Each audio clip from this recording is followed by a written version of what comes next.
Okay, hello everyone and welcome. Thank you for joining us for this webinar through the Rochester Regional Center for ASD and collaboration with Heart in the Moment. We're excited to have a team of women today who are going to talk to you about the experience of mindfulness in caregiving. I have a couple people calling in that they can't hear, so are others able to hear me? You could just put in the chat box that you're able to hear me. That would be really helpful. Okay. All right. All right, thank you. If you scroll up through the chat box, there are a couple phone numbers that you can call into in case your computer audio is not connecting. Sometimes that's an easier way to connect to the audio. Okay, so we're gonna get started. This is the team of people. Since there are 4 of us speaking today, we thought it might be a little bit distracting to have our camera on all of us. So here are our pictures so that you can envision who we are, and I'll let us introduce ourselves one at a time, starting with Anne. Go ahead, Anne. I thought you were going first, but my name is Ann Sherp, and I'm a parent of 5 adult children, and 3 of them have disabilities, and I do a lot of volunteer work across systems, so I get to experience different kinds of systems and how they work and have different kinds of experiences. Great. Hi, I'm Erin Palma. I'm also the mom of 5 kids. I work at Heritage Christian Services as a dietitian and work with Rochester Regional Center as a parent advocate. And my name is Sabrina Vogler, and I am a mindfulness coach. I'm in private practice, and I am a mom of twin boys who are 14. I am so delighted to be here with you today. My background is I started out 25 years ago as a medical social worker, and I spent a number of years working with the dying in hospice. And I trained to teach mindfulness through the University of the Center for Mindfulness at UC San Diego. And mindfulness has really been a passion for me for 21 years now. And again, I'm so glad to be here with you today. Thank you all. And my name is Susanna Idarola. I am one of the psychologists in developmental and behavioral pediatrics at the University of Rochester Medical Center. And I also direct the Rochester Regional Center for Autism Spectrum Disorder, which is kind of funding us for this work today. And I will just share a little bit about the Rochester Regional Center to acknowledge the support of this wonderful collaborative.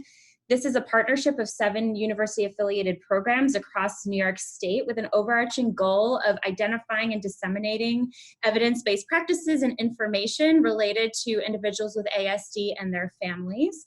And we are coordinated out of State University of New York in Albany. And so you can see kind of our catchment areas. Every area of New York has a regional center. And if you are interested in learning more about those, you can kind of Google them or reach out to us and we'll give you links to the regional center that might be in your area. Just want to make note that we do not have any disclosures to report today before we get started.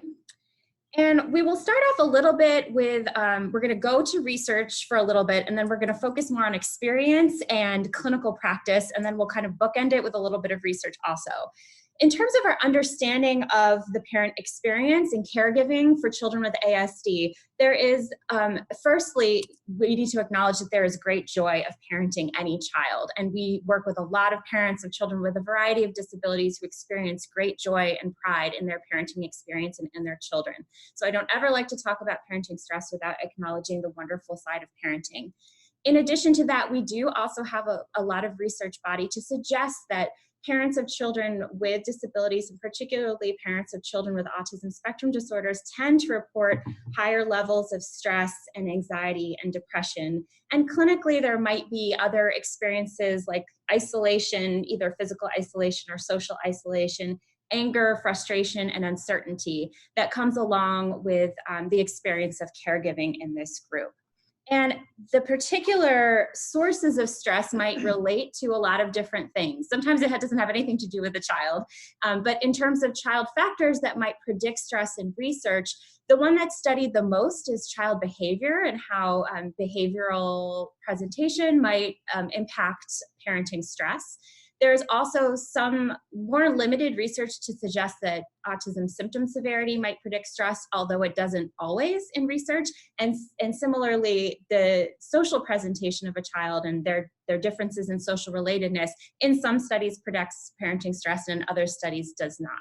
So in terms of what we think of as a more reliable predictor of parenting stress in autism spectrum disorder, child behavior is certainly the one that we have the most research to support. Clinically, and based on our experience with this group and with other parents, we hear a lot of discussion about kind of loss of what the vision for their child might have been. So every parent loves their child and the person that they turn out to be. But for any parent, the trajectory of where their child ends up might be different from what they expected, and that might be an experience that happens more in this population.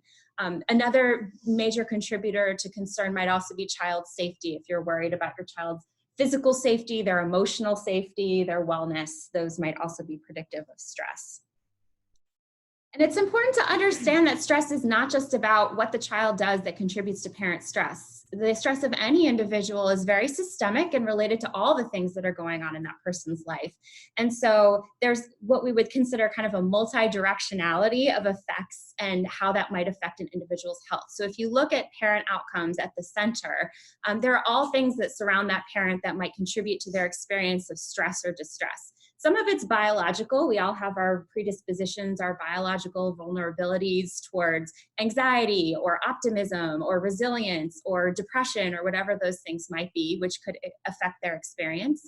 We know that people tend to have coping styles. So some people have coping strategies or coping profiles that might contribute either to stress or be protective against stress.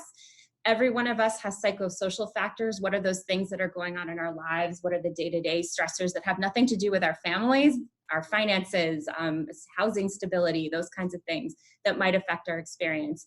And then again, we are acknowledging that some of this is contributed in terms of the relationship between the parent and child. So what are those interactions like? What kind of behaviors is the child engaging in? And so all of these things influence each other to surround the parent with a particular experience in caregiving.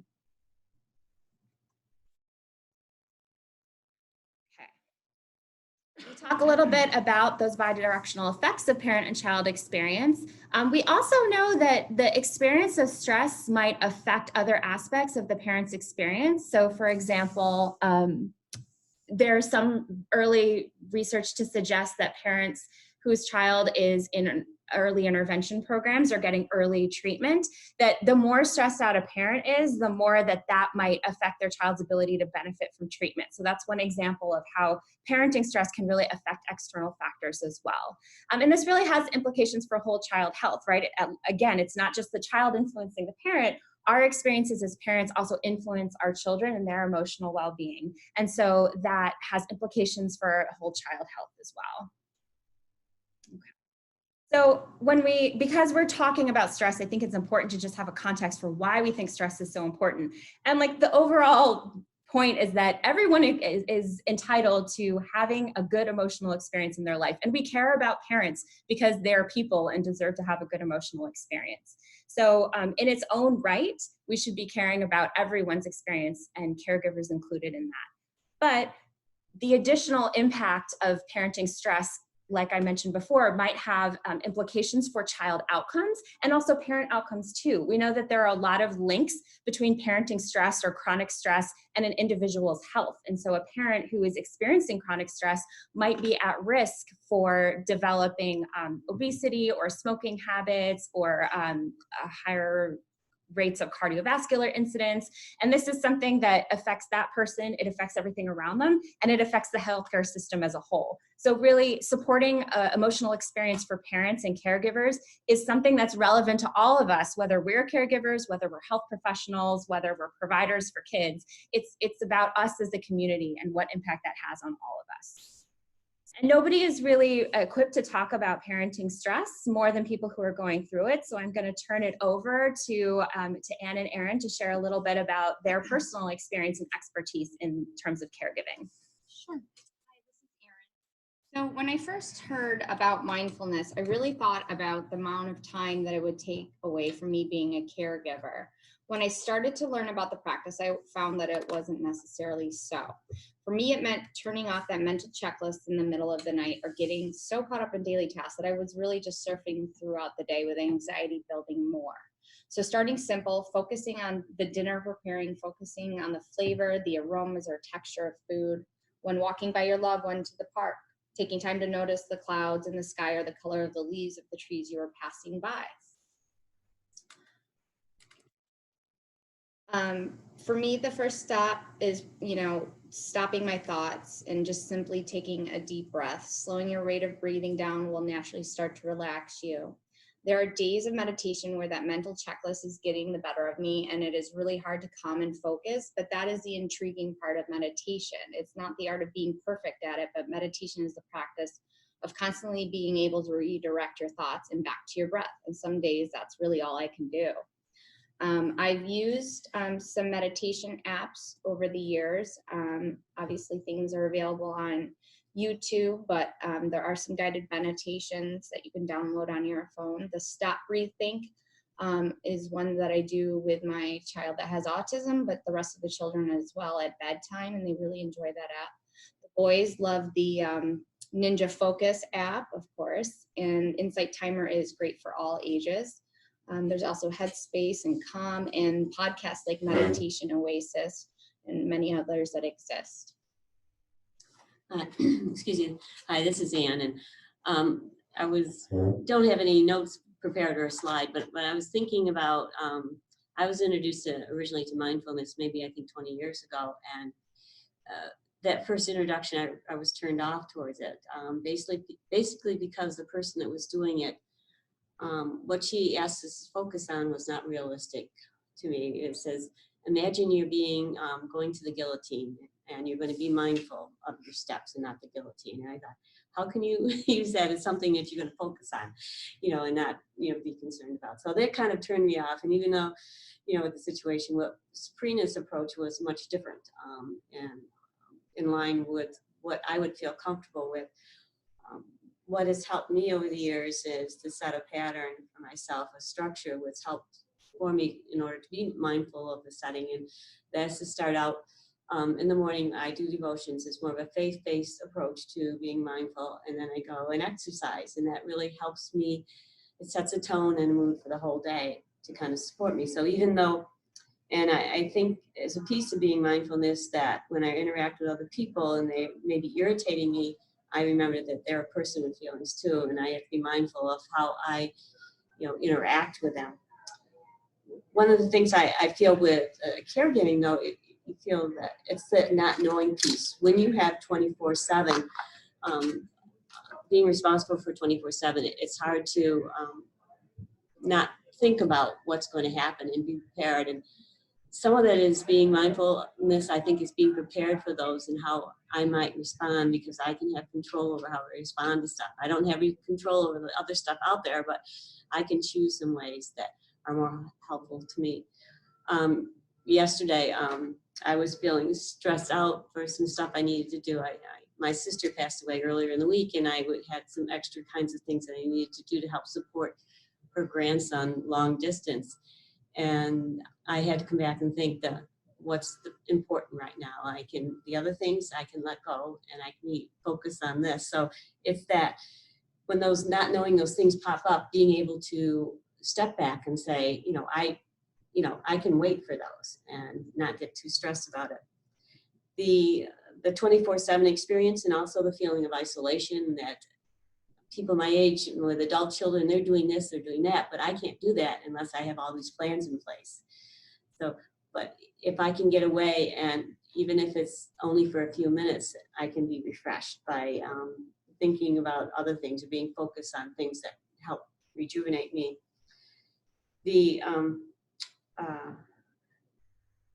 I think what benefits, I benefit from taking these breaks, and my son who still lives at home, I think he benefits also from the breaks, because I come back and I rejuvenate, and maybe I can come in with a sense of humor.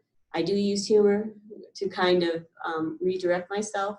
I can see the humor in the situation. Sometimes when he's having really some challenging behaviors. I think someday this is going to be funny. And it is some days. It's not funny now, but some days it's funny. So that helps me also. I had another thought about something, but a piece, I think, of mindfulness is really self-support, really supporting yourselves to come to another state. Well, I know sometimes I use visual imaging also when I'm in a challenging situation with my son. A number of years ago, I was gone for a few days, and he had put in my office a stick figure of me with, he put "Mom Comes Home." And I came home before he was gone with his dad, and I was home, and I had gone in my office. I saw the stick figure, and I could hear him coming in through the house. He was bounding. I visualized him bounding like a deer, gracefully through the house. And he came to my office door and doorway, and he stood at the doorway, and he was all excited, and he just kind of jumped in the room. And when he's challenging, I think about those times. I think about the times when he is, I know he loves me and cares about me and is happy to see me. So that also helps me get through those times. Thank you so much, Ann and Erin, for sharing both about kind of the experience of caregiving for your particular situations, and then also giving us a little taste of how mindfulness relates to your coping strategies that you're using. And we're going to be hearing a lot more about what mindfulness is and how it's used. So that's like an amazing preview for us. I'm just going to talk really quickly before we get into the more interesting clinical information about mindfulness, a little bit about going back to the research, what we understand about mechanisms of stress in caregivers. And this is really the entree into why mindfulness might be particularly helpful in this population. So in terms of parents, specifically of kids with disabilities and autism, we do see some patterns in coping strategies and cognitive styles that tend to be reported more in this group, not that they're universal. Some of that is related to avoidance, so either avoidance of the situation, like my child is doing something and it's really difficult for me to see or experience, and so I might need to kind of step away. Or it could be experiential avoidance or kind of mental avoidance, so I have thoughts that pop up, but they're distressing to me, and so I'm just like going to tuck that away and not pay attention to it and try to distract myself. So that would be more like thought or experiential avoidance.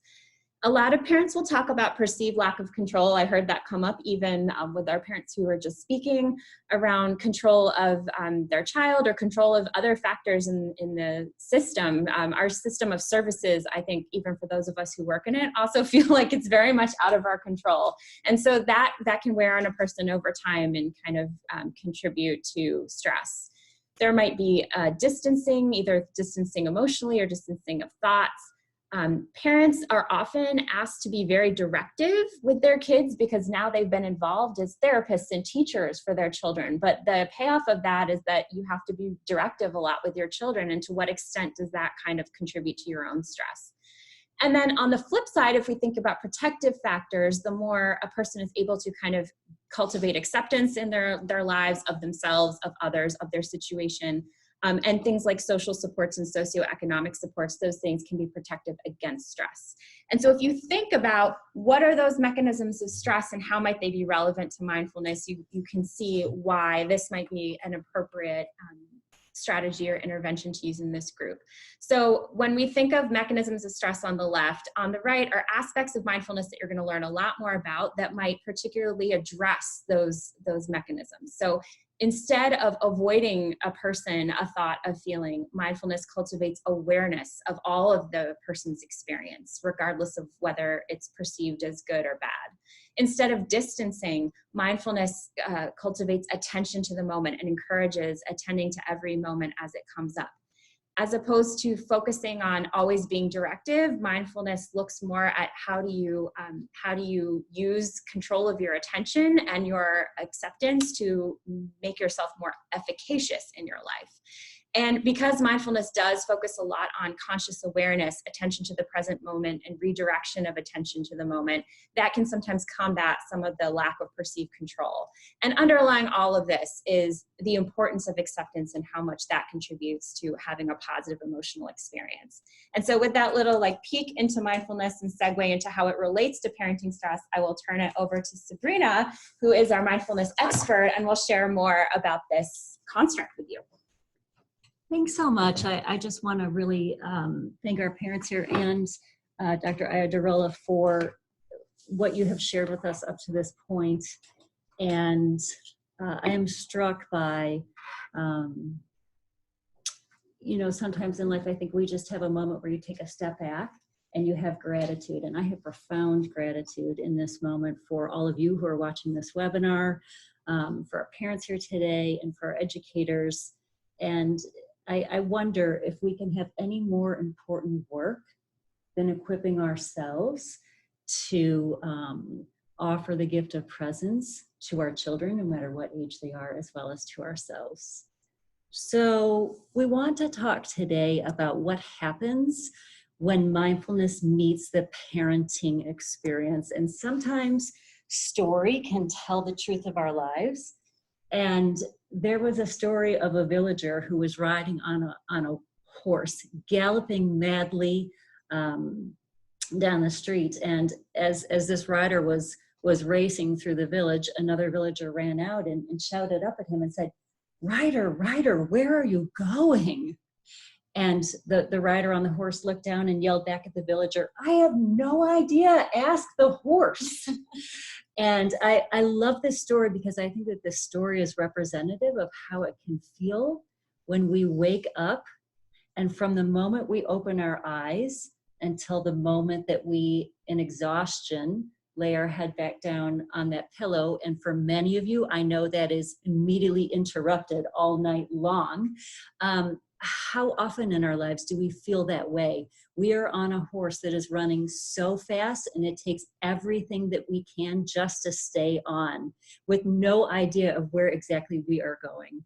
So with that context, I want to introduce today, in the form of this simple cartoon, what neuroscience teaches us about how exactly our minds work in any given moment. So as we look at this cartoon, you can see that there's some trees that are growing there in the horizon, as well as you can see that there's a sun in the sky that's shining brightly. And as we watch these images, our friend the dog is taking in the image as well, taking in the trees and the sun. And you might ask yourself, what is the dog thinking about as the dog looks at the trees and the sun? Well, if we look at the dog's little thought balloon, the dog is actually being very aware. He's just drinking it in, right? He's drinking in the trees, he's drinking in the warmth of the sun, and that is what is on the dog's mind. And now let's compare and contrast that with the person who is out for a walk with the dog. So the person taking the dog for a walk is also watching the trees and watching the sun. And look at what's in the thought balloon there for the individual walking the dog. Pretty striking, huh? So if you look closely, I don't know if you can see, we have a little car, and I believe that there's a sock in there. There's a door. there's a lot on that person's mind, and yet if we kind of scan through the sketch, I don't think I see any tree or sun, or for that matter, any dog, right?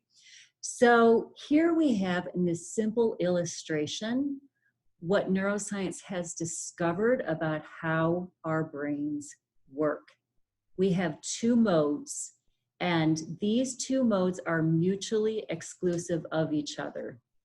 So if you walk away with nothing else today, walking away with this knowledge that when my brain is feeling like the person walking the dog, and the last thing I am is being deeply present in that moment, there is another option. There's another way that we can redirect. There's another mode in your brain that is mutually exclusive. So I want to take a moment and really kind of share with you what's happening in the mind of the person, because as we track this, again, from the perspective of what the functional MRI teaches us, when we are in the mode that the person walking the dog is in, this is actually our default state. And so scientists have aptly named this mode of our brain our default mode network. And in our default mode network, there are several key features that are very predictable. And feature number one is we time travel. So your brain, my brain, everybody's brain defaults to time travel. So what does that mean? That means that we revisit the past and pull it up again and relive it.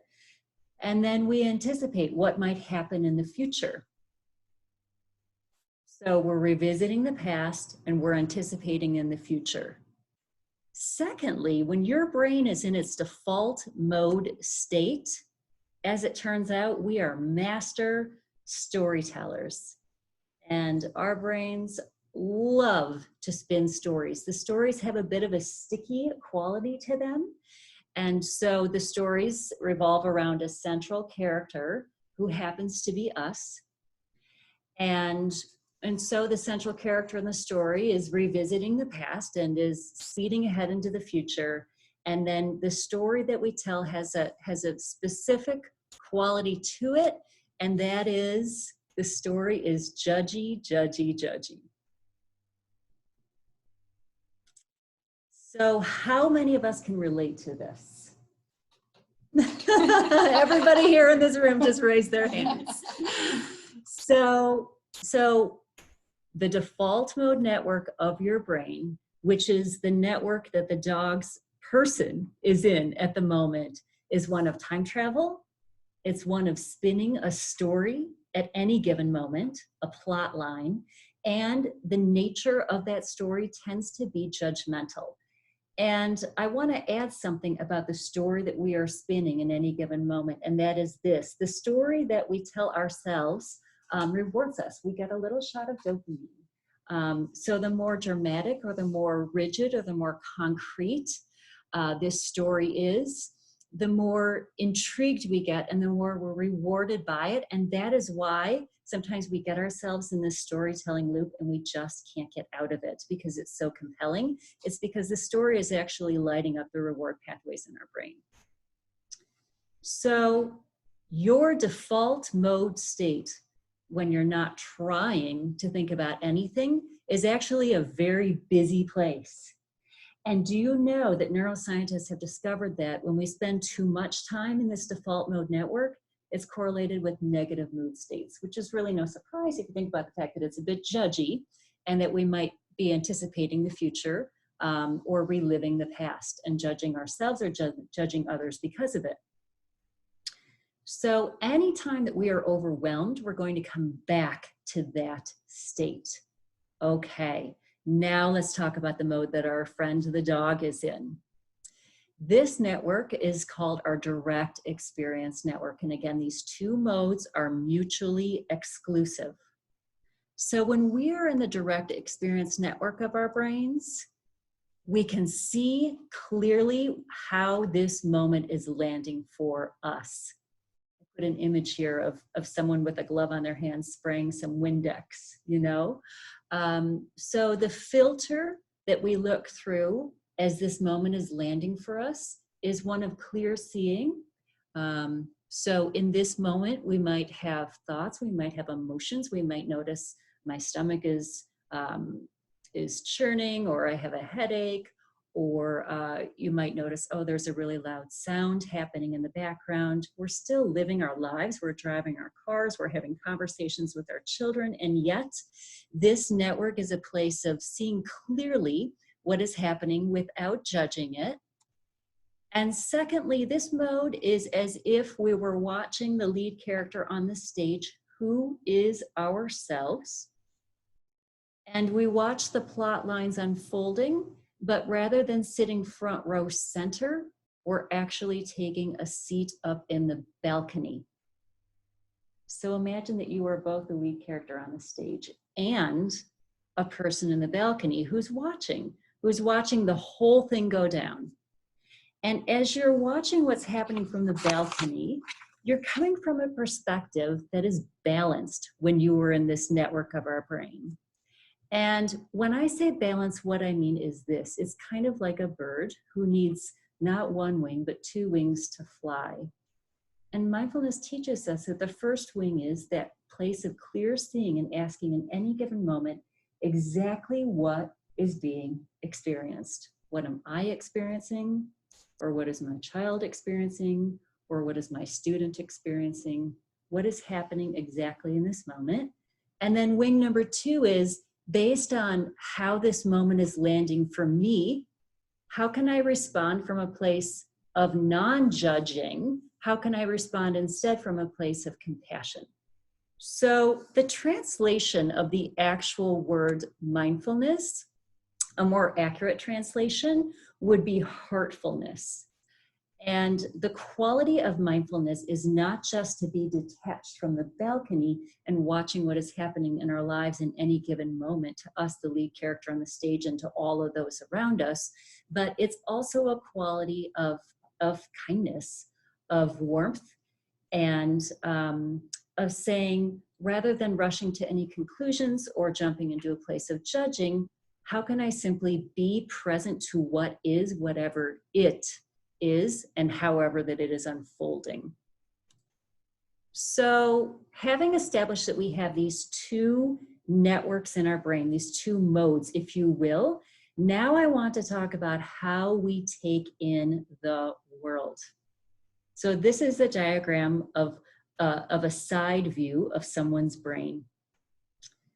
And in essence, what happens is we take in the world with our five senses. Let's see if I can actually remember all five. I'm always excited when I can. So seeing, touching, tasting, hearing, and what am I missing? Smelling. All right. So you take in the world through your five senses. And as you take in the world, the signal travels into your body, and your nervous system is conducting the signal into your brain. The signal is received by kind of a central processing unit. And the first thing that happens when we take in our world is we have an emotional response. That emotional response starts in the lower regions of the brain. So the first way that you take in your world is you feel it. So the signal comes from the bottom up. And as that signal comes in, if you see, there's a label of something called an amygdala. You have two of those in your brain. The amygdala is almost kind of like a threat detector that is carefully keeping watch for you, that is sensing, is this signal friend or is this signal foe? And if the brain senses that there's any kind of threat, our amygdala starts to fire, and we have this emotional response. So the first way we take in the world is we feel first. Secondly, after we start to have an emotional response to whatever is landing for us, we think about what we're feeling. And we think about what we're feeling from the top regions of the brain. In particular, if you look at the purple section called the prefrontal cortex. And this is the part of our brain in which we're able to reason, we're able to problem solve, we're able to anticipate, to plan. This is called our executive functioning. And from the prefrontal cortex, we think about what we're feeling, and then we self-regulate. In that moment, we determine, based on the emotional response that I'm having, how do I want to act in a way that is lined up with what matters to me? So the way that we take in the world is we feel first, and we think about what we're feeling second. And when we think about what we're feeling, we can then regulate our response and show up the way that we want to show up. Well, this sounds ideal, right? There's no problem, right? Except this is what happens. And this is based on the work of Dr. Dan Siegel, who's a child psychiatrist, who wrote many wonderful books, one of them called The Whole-Brained Child. So in essence, when we are overwhelmed, when the signal that comes in really triggers that pair of amygdala that we have, And when we start to sense that there's a strong threat, we have a bit of a tsunami. We have what might be called a limbic hijacking. The limbic regions of the brain are these emotional regions.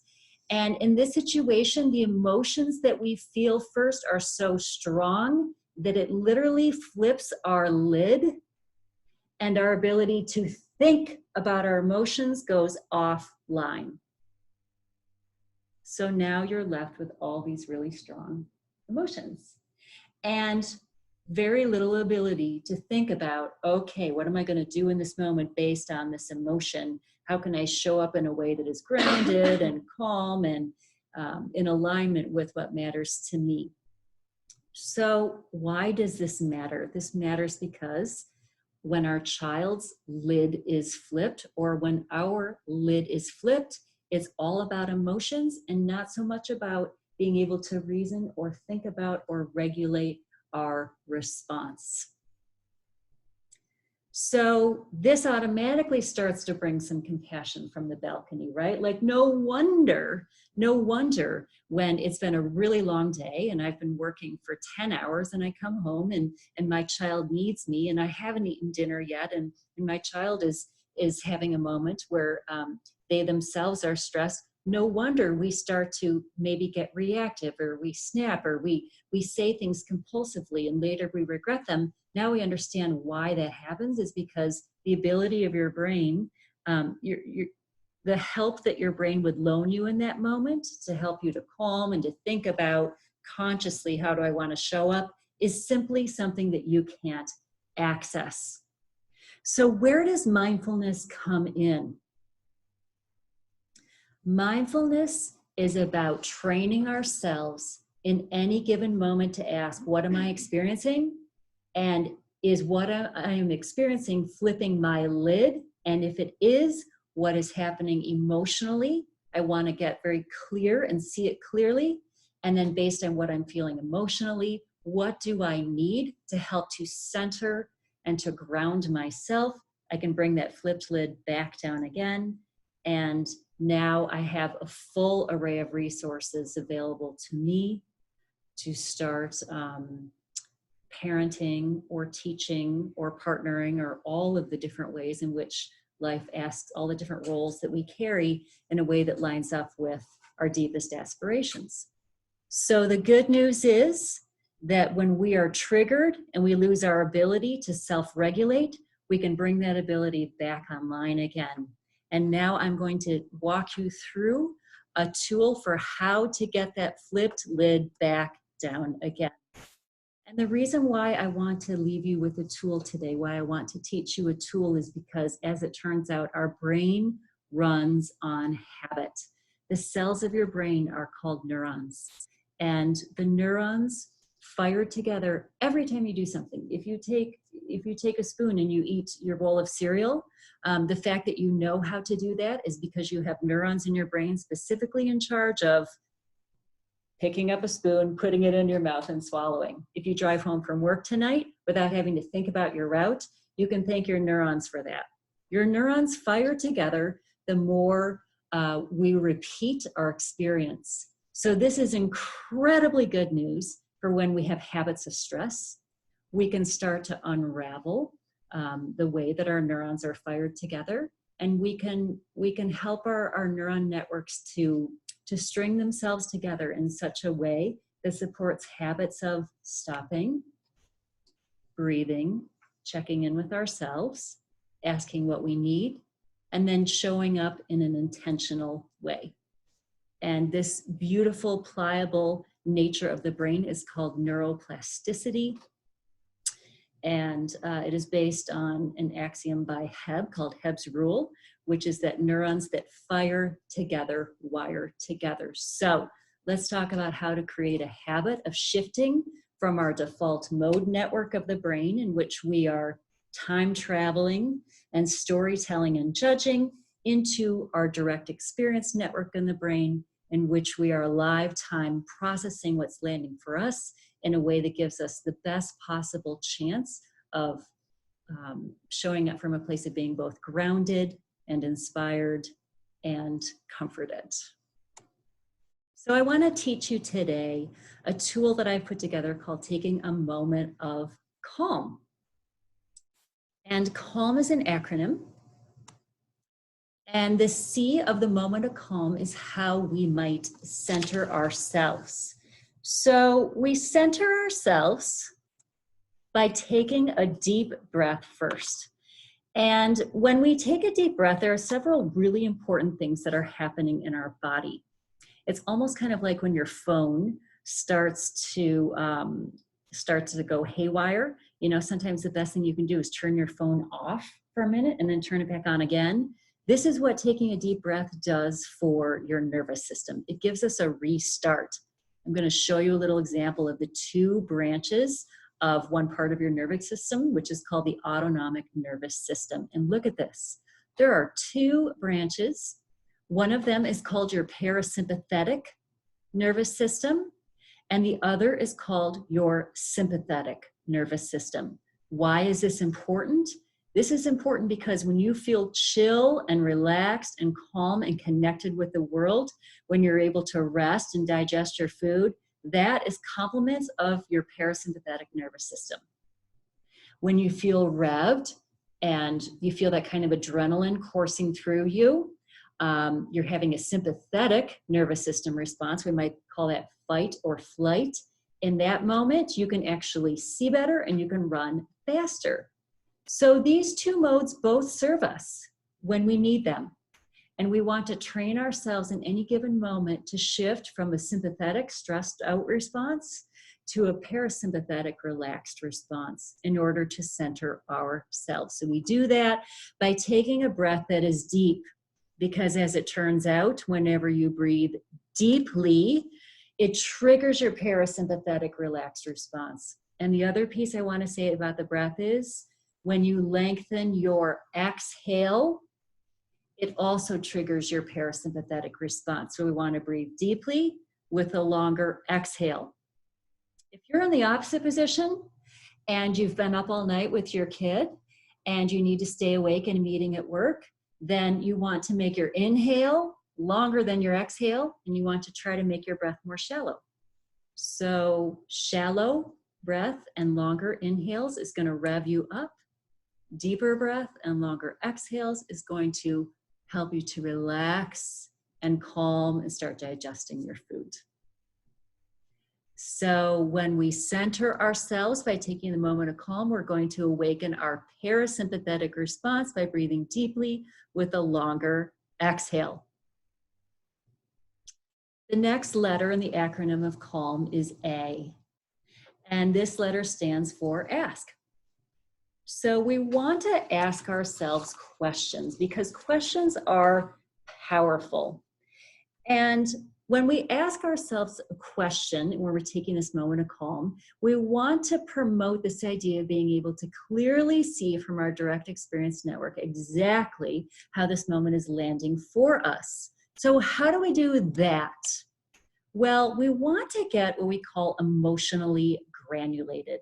And this is based on a 2016 research project where they were studying what is it that allows people to be strengthened by adversity? What is it that breeds resilience in the toughest of times?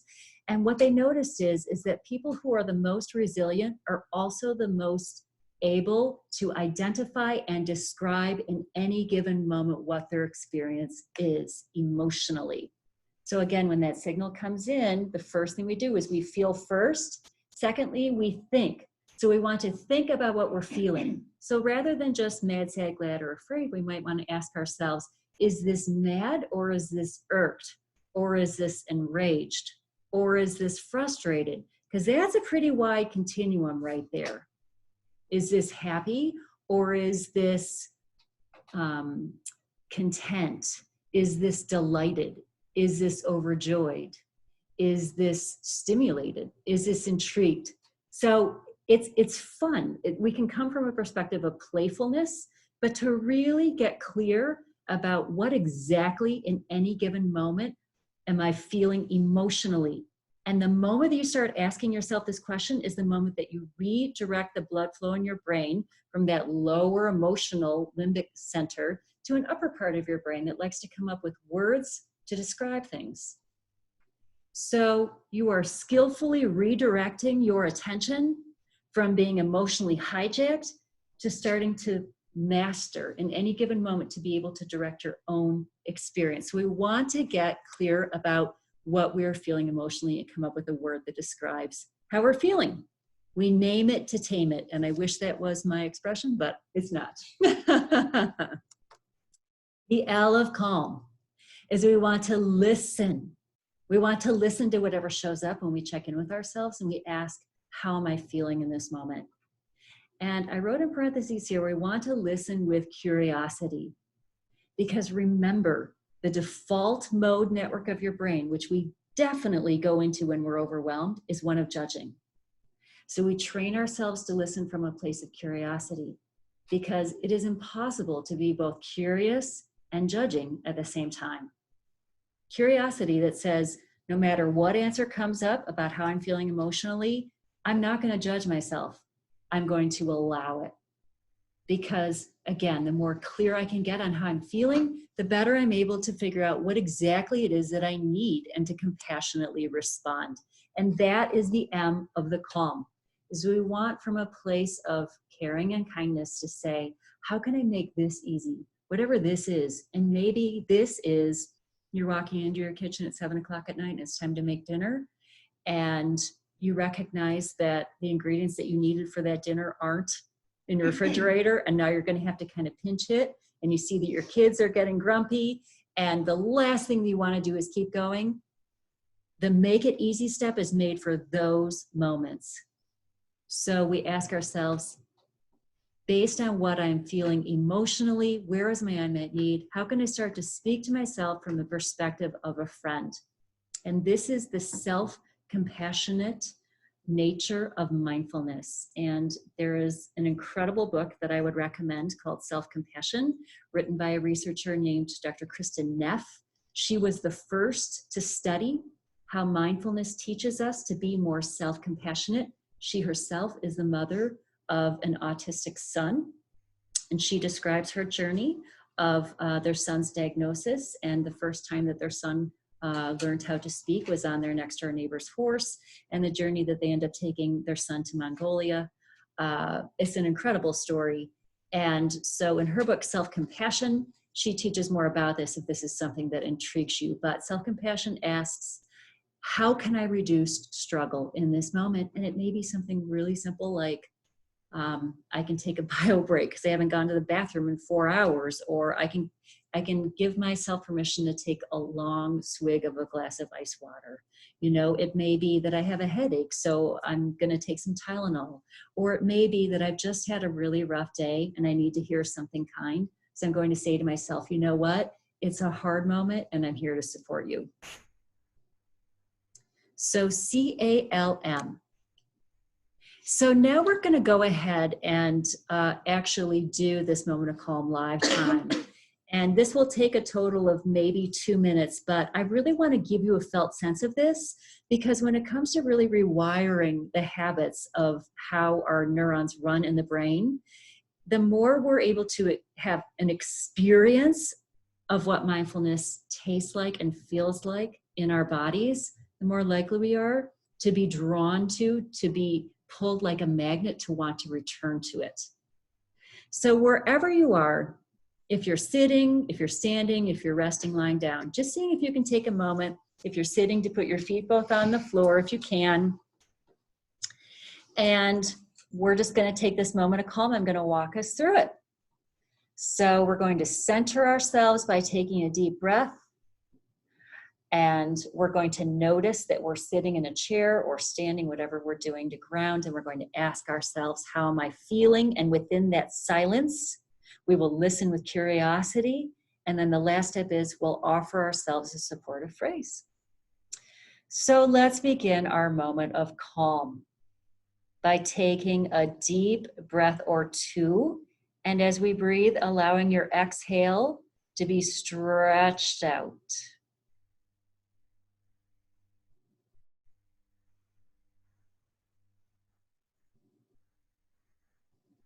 Breathing deeply lengthening your exhale,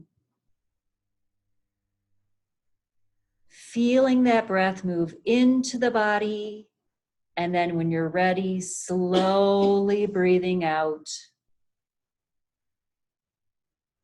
And then as we breathe, taking a moment to notice if you're sitting in a chair, where specifically is my body making contact with this chair? Maybe your elbows, maybe your back, maybe your sit bones. Allowing your attention to study the boundary between you and the chair that you're sitting in, breathing, and then checking in with the soles of your feet and noticing, where are my feet making contact with the ground? Is it the toes? Is it the heels? Is it the balls of the foot? Bringing our awareness to how our body is being physically supported by the chair, by the ground, and exhaling.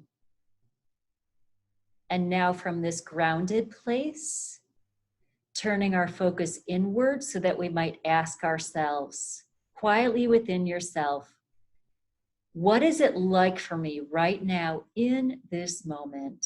What words might best describe how I'm feeling? And then taking a moment to listen with curiosity to whatever words you come up with.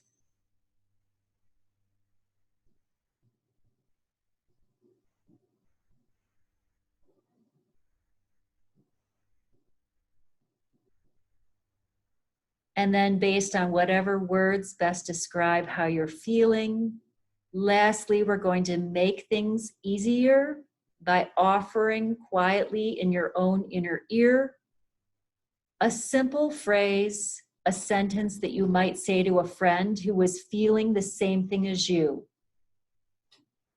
Offering support to yourself based on whatever it is that you have just noticed about how you're feeling.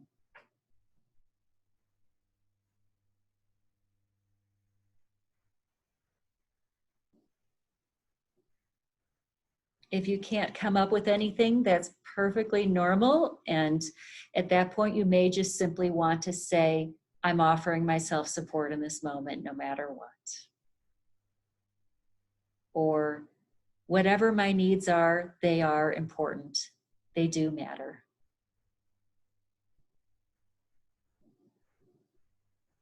And then lastly, as we open our eyes and come back to live time, if there's anything that you've discovered when you checked in with yourself, if you're physically uncomfortable, you might want to stretch. You might want to shift your position, reach for a sip of water, etc.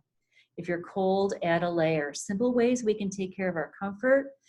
And these ways are a profound way of messaging your nervous system and helping yourself shift out of a place from fight or flight into a place of feeling seen and supported, calm, and connected.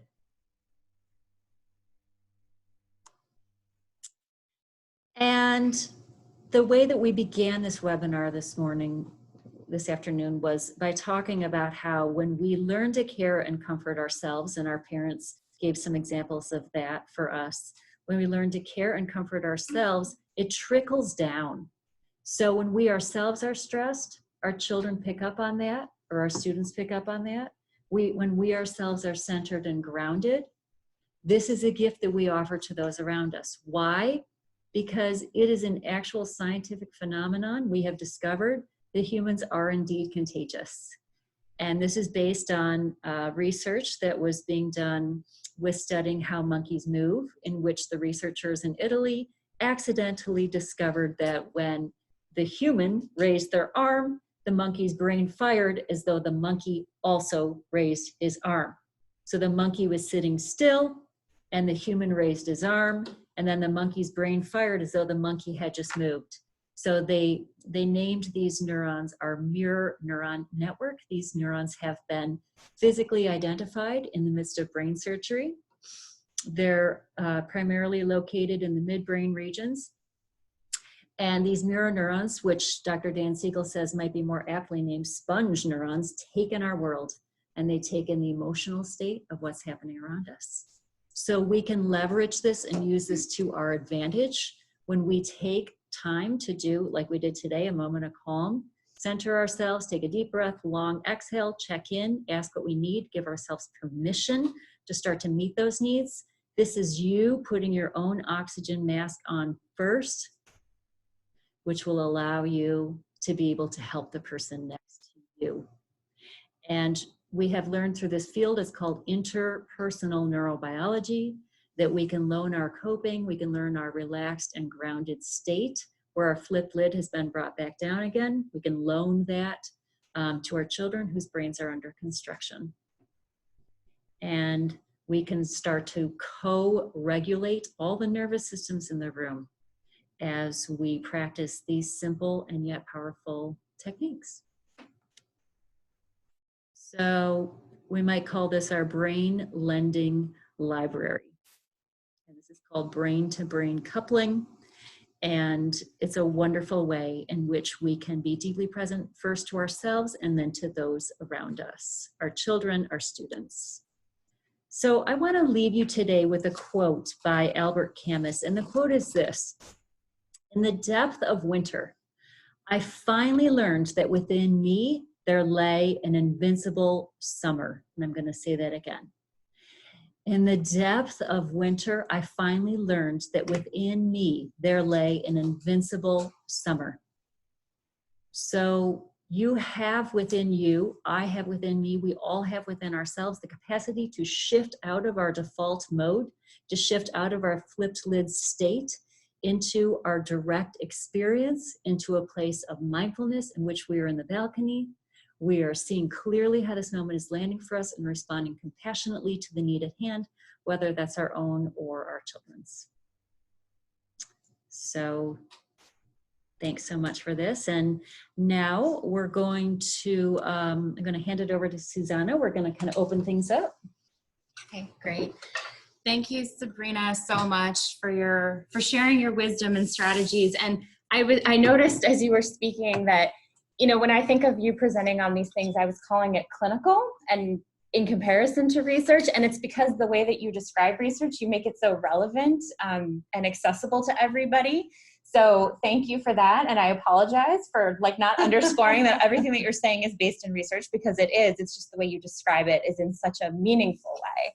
And I'm going to just kind of bookend that just by bringing it a little bit back to the specific experience of caregivers in ASD and what research says about that. Because when I first got started being interested in this particular topic, we were looking at just a couple of studies that had been done on mindfulness in this population. And here is a non-exhaustive list of what has been published since then. People have also done meta-analyses where they're looking at large data sets across studies, and they're really finding this consistent suggestion of reductions in parental stress as a result of mindfulness-based interventions and mindfulness practice. So there is a lot specific to this population to support all the excellent research that Sabrina provided us as well. And I think it's worth just noting that there are such varied outcomes that this kind of work can have an impact on. We've talked so much about parenting stress, but there are a lot of other aspects of mental health and emotional wellness that can be impacted by mindfulness practice. So dispositional mindfulness, like the extent to which you bring mindfulness to your day-to-day experience, can be improved by participation in these programs. There's an entire body of work on mindful parenting in terms of how do you experience your child or your children and the experience of parenting in a mindful way. And that has been heavily influenced both in parents of all children and parents of kids with disabilities. We look at reductions and improvements in distress, anxiety, depression, improvements in overall well-being, and to kind of underscore the point about how humans are contagious, the influence of one person participating in mindfulness practice or a mindfulness program can have a broader impact on the entire family system. And we might see improvements in overall family functioning as a result of that type of work. Again, I want to thank Sabrina for highlighting self-compassion and how important it is that we bring kindness to ourselves in a day-to-day interactions. Sometimes it can be harder to be kind to ourselves than it can be to find kindness for others.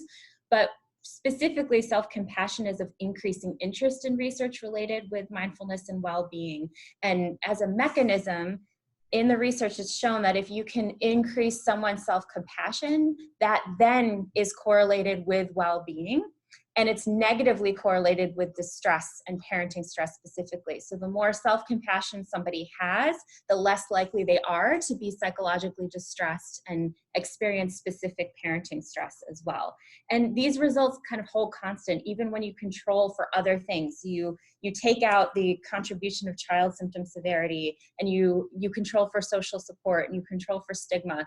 All of those things being equal, above and beyond, self-compassion is predictive of emotional well-being. And so it's such a critical aspect to everything that we bring in our day-to-day interactions with each other and also with ourselves. And so we are almost to our close. We are going to share some resources with you, but before that, we thought we would just turn it back over to Ann and Aaron, who have their individual experiences and expertise and their experiences in mindfulness programs, just to see if there's anything else that you'd like to add or a story you'd like to tell to contribute to the discussion. I wanted to share something. I think Sabrina's slide with the talking about the parasympathetic and sympathetic nervous system really spoke to me, because I think as a parent, as a caregiver to a child with autism, I think that I was really living in that fight or flight state nonstop. There weren't instances of, situations where that's activated, but it seemed to be always activated. And I really think and thankful for, the introduction of mindfulness, because it really helped me kind of take a step back, and really does help me be more of a presence with my children, with or without a disability. And those situations still occur, but I would say the level that they reach are easily nipped in the bud by using some of the techniques that I've learned along the way. So thank you. This is Ann, and what came to mind, a couple situations is my son one time, he's a photography, he's on the spectrum, and he was in the backyard. It was dark, and he was out there with his camera, and he was doing something, and I didn't know really what he was doing. And when he came in, he had an opportunity to look at what he had taken. He had pictures of magnolias in different stages of blooming. And I was thinking, I go back to that in other situations where I've stopped the car because he wanted to take a picture of the sunset. And he reminds me of beauty that I miss at times. And, so I'm thankful for that. So just being thankful and having gratitude for some of the things, even though our children come with challenges at times, they also can bring beauty and experiences that we don't experience otherwise. So it's being, I think, we're mindful of the gifts that they give us too. Thank you for sharing that connection to the material that was presented today. It makes it so much more meaningful. We have a couple of slides related to resources. And so there are online resources, audio, and there's actually a free online mindfulness course if you or someone you know is ever interested in exploring mindfulness program in more of a self-directed way. And in addition, there are a lot of apps, web-based apps and phone-based apps that can facilitate guided meditation and visualization, similar to what Sabrina did, although not exactly the same because that was her specific brand of practice. But if you would prefer to engage with something that can kind of guide you along the way, which is kind of where I started for sure with mindfulness, these are some examples of different apps that most of them are available. At least they have a free version, if not the entire version for free. And we have just about 10 minutes left for questions. And so if anyone is interested in asking a question, feel free to type it in the chat box and we will answer it for you. I have gotten a couple questions about whether it would be possible to get a copy of the slides. And so I'll have to check in with my group to make sure that's okay with everybody. But what I can say is that we will definitely make sure that the resource slides are shared with you. And also this is being audio recorded and will be posted to our page so that you can come back and watch it at any time if you would like. So I will give you a minute or two to type in any questions you might have. And I will also take that moment to thank all of the co-presenters today. When we talk about cultivating gratitude, I always have gratitude for the professional and personal collaborations that are available through this work. So thank you all. Okay.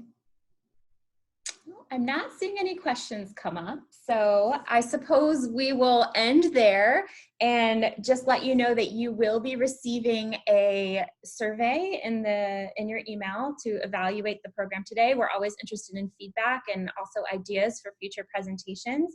And in some way, through email or a link, we will make sure that you get those resource slides as well so you can explore them at your leisure.